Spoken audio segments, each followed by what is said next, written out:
Hi everyone, welcome. In our last lesson we started looking at the uses of the verb estar in Spanish.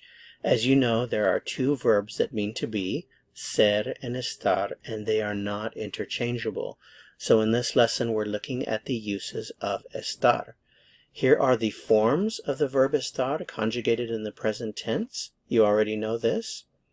And in our last lesson we looked at using estar to express location, location, location.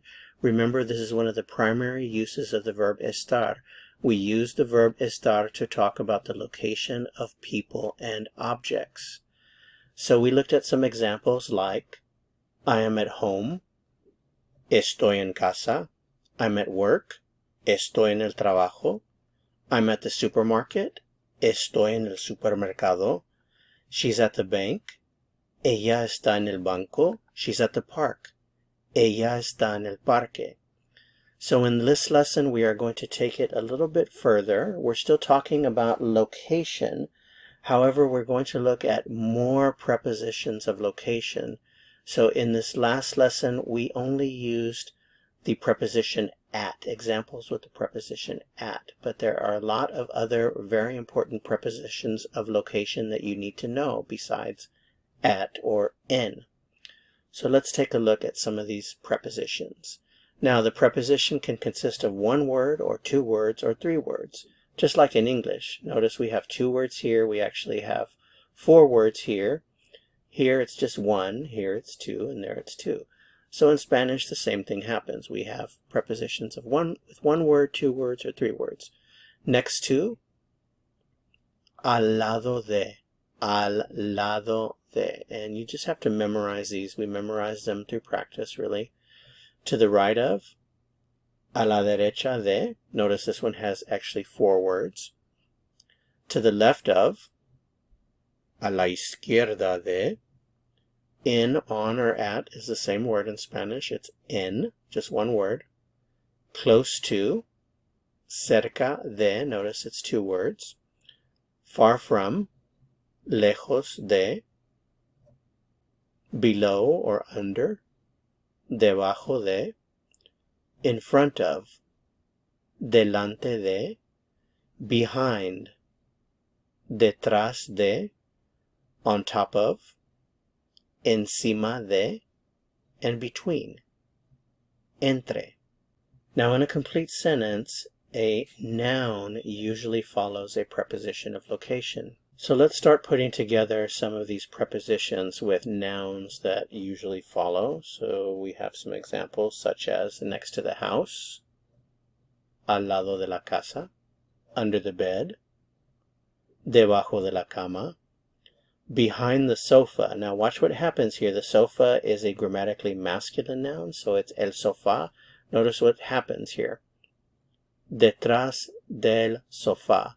De plus el contracts to del in Spanish. Detrás del sofá. Close to the bank. Cerca del banco. Again, the same contraction. Far from home. Lejos de casa. Okay, and now the exciting part, some complete sentences. So we have the armchair, el sillón. The armchair is, el sillón está. The armchair is next to, el sillón está al lado de. The armchair is next to the table. El sillón está al lado de la mesa. How about another? The bank, el banco.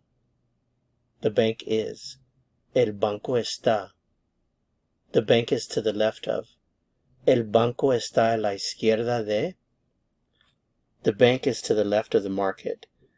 El banco está a la izquierda del mercado. Notice again, de and el contracts to del. Let's finish up with a few more examples so you can see how we put all of this together. If I want to say, the book is under the table, I would say in Spanish, el libro está debajo de la mesa. El libro está debajo de la mesa. The book is on top of the table. El libro está encima de la mesa. El libro está encima de la mesa. The book is on the table. El libro está en la mesa. The book is close to the table. El libro está cerca de la mesa. El libro está cerca de la mesa. The book is far from the table. El libro está lejos de la mesa. El libro está lejos de la mesa. And there you have it. That is the lesson on prepositions of location and using estar to express location in Spanish. Thanks so much for watching. If you found this helpful, I would appreciate it very much if you'd give it a like. To continue learning Spanish and go on to the next lesson, click on the video that appears here on your screen. See you soon. Hasta pronto.